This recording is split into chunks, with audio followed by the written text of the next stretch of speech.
Hello everyone and welcome back to another Star Wars figure review. Next up for you today we're going to be taking a look at some more vintage collection figures, once again from the Revenge of the Sith wave, also known as Wave 2.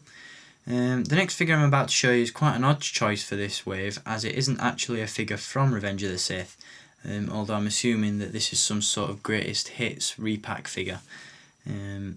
Regardless of its place in the vintage collection lineup, I think it's a great figure and definitely one that I was really excited to get. It is none other than the Sandtrooper, which in my opinion is just an absolutely fantastic figure, and I'm very impressed with it.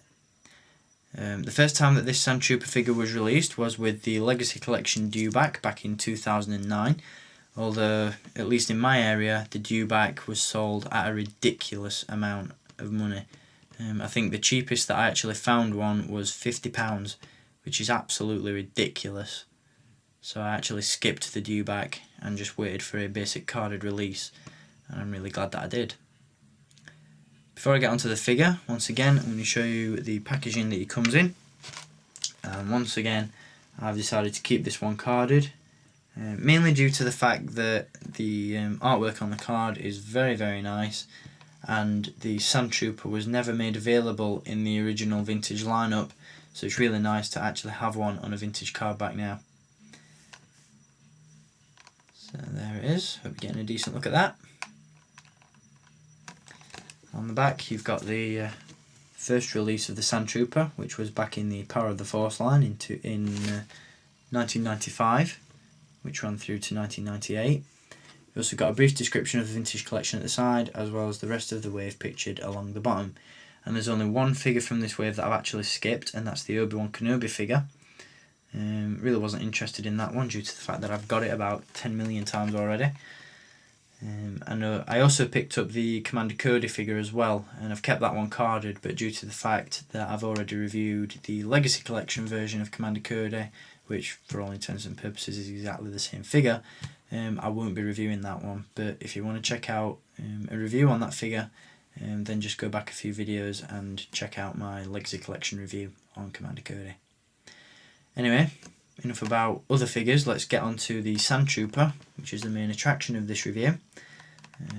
There is the packaging, and I'll get on to the figure now.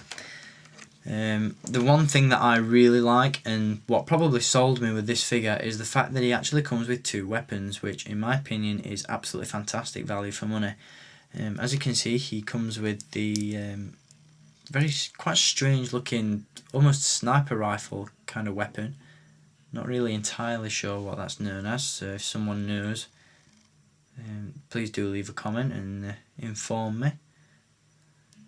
And then you've also got the standard Sandtrooper weapon as well, which I did know the name of, but once again I've forgotten. So if you care to leave a comment as to which or what these weapons are called, then feel free to do so. The sculpt itself is quite different to any other Sandtrooper or Stormtrooper sculpt that we've seen in the past.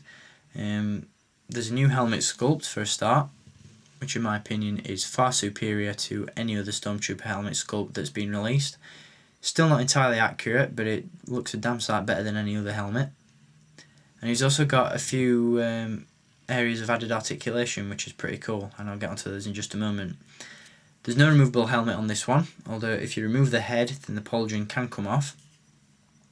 And as you can see, he's got the white pauldron this time round. And he also has a removable backpack as well.